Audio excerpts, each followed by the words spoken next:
Mon amour tend sa main par l'ouverture. Dedans, je frémis à cause de lui. C'est le Cantique des Cantiques, chanté par Alain Bachung et sa femme. Ce texte biblique ferait rougir n'importe qui par sa puissance érotique. Un homme, une femme, de l'amour physique. Qui a dit que la Bible ne parlait pas de sexe? Nous allons nous intéresser de plus près au discours de l'Église sur l'union charnelle. Prochain arrêt, Fribourg. Ici, nous sommes à l'Université de Fribourg, en présence de Thierry Collot. Est-ce que vous pouvez vous présenter un peu votre titre et votre parcours? Je suis actuellement professeur de théologie morale, c'est-à-dire j'enseigne l'éthique théologique. Je suis à l'origine médecin. Donc justement, aujourd'hui, on est là pour parler du discours de l'Église sur la sexualité. Alors peut-être c'est une question un peu vaste, mais quel est-il maintenant? La proposition de l'Église, c'est de dire cette union de l'homme et de la femme dans le mariage. J'insiste bien, donc on fixe déjà le cadre. Hein. Si on est déjà en dehors du mariage, on est déjà hors de ce cadre. Alors, l'union de l'homme et de la femme dans un mariage est en même temps une union qui est ouverte à la procréation. L'Église a, dans sa réflexion, pensé que ces deux éléments ne devaient pas être séparés. Et elle a, à un moment donné, dans les années 60, décidé, comme apparaissaient des nouvelles méthodes de contraception, l'Église a estimé qu'on ne devait pas favoriser des pratiques sociales qui dissociaient ou qui permettaient cette dissociation entre la fonction conjugale, la fonction sexuelle et la fonction procréative. Le discours de l'Église sur le sexe est souvent critiqué par les médias. Elle est contre la pilule et l'usage du préservatif, elle lutte contre l'avortement et le mariage homosexuel. Peut-être son message est tout simplement mal compris, c'est ce que pense Julien, le jeune séminariste. La logique de l'Église, c'est jamais celle de l'évidence, de la simplicité, de la superficialité. C'est une logique de la profondeur, de la durée. Tout ça sont des choses qui se cultivent, donc ils se disent pas en 3 mots. Les médias étant aujourd'hui de plus en plus aux mains de l'économie, évidemment, ils se doivent d'être rentables et donc ils sont obligés d'esquiver cette profondeur. Donc ils doivent dire des choses de surface. Et c'est vrai qu'en observant l'Église en surface, comme si je regarde quelqu'un qui est en train de prier, je vois un bonhomme les yeux fermés. Je vais pas voir grand-chose de la profondeur de ce qui se passe à l'intérieur de lui. Si je vois un couple qui fait l'amour, je verrai une sorte de boucherie et pas l'immensité de ce qui se passe dans un acte sexuel, parce qu'il y a peu d'actes qui ont une telle profondeur et une telle beauté, une telle dilatation de l'être. Hein. Donc c'est très trompeur de regarder la surface. Voilà, c'est un peu le regard des médias sur l'Église, à mon avis. Du coup, ils se plantent beaucoup. Les préservatifs, l'Église est la première à en distribuer en Afrique pour protéger les gens quand c'est la priorité. Simplement, elle dit le sexe, pour avoir du plaisir. Si c'est à ça que sert le préservatif, c'est pas le but. Hein, donc, elle va tout simplement donner une priorité à la sexualité vécue dans le cadre d'un amour partagé. Je pense que l'Église a un discours simplement beaucoup plus positif, au contraire de ce qu'on pense. Elle ne le voit pas comme un simple moyen de jouissance, elle le voit comme quelque chose de contraire, de très grand, de très noble.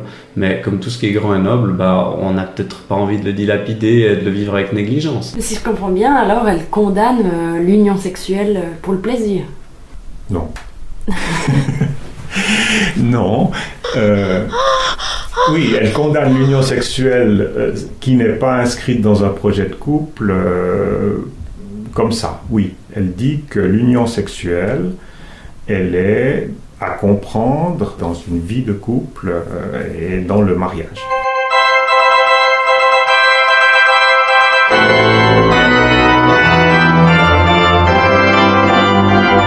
Alors, Brossou David et Sandrine Jean-Pierre, on va se marier le 3 mai au civil et le 13 juillet au religieux.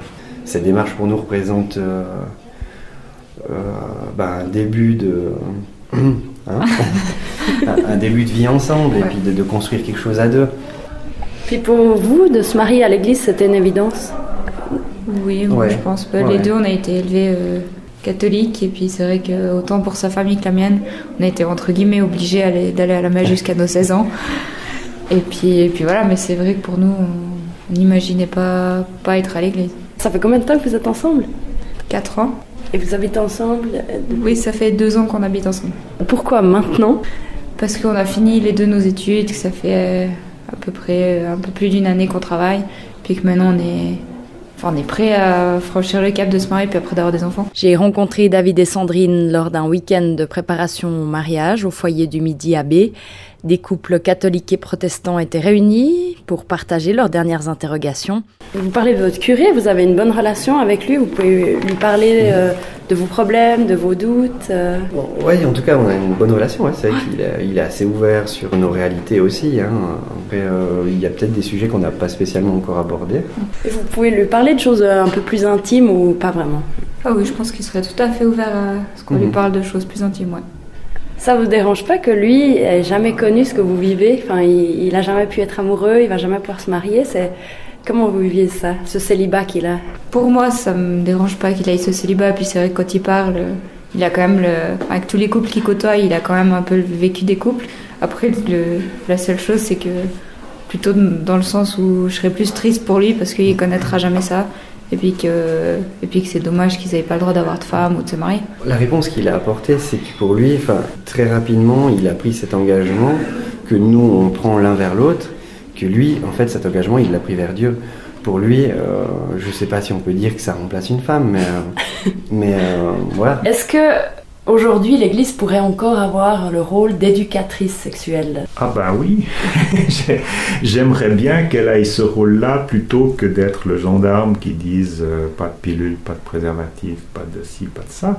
Peut-être une erreur du traitement médiatique de l'Église, c'est d'en faire un gendarme. En plus, ce qu'on doit considérer, et qui est toujours difficile à voir de l'extérieur, c'est que les gens auxquels s'adresse d'abord l'Église, c'est les gens qui sont les croyants, qui sont dedans, à l'intérieur. Par exemple, de dire que l'Église est responsable de l'épidémie de sida parce qu'elle interdit le préservatif, c'est ridicule. Qui va aller, est-ce qu'elle a des gendarmes pour aller verbaliser les gens qui utilisent des préservatifs? Non, elle donne un discours à l'intérieur. Mais le premier discours que donne l'Église, c'est un discours sur la fidélité. Avant de dire, alors si vous n'êtes pas fidèle, au moins prenez un préservatif, puisque vous êtes déjà sorti du cadre.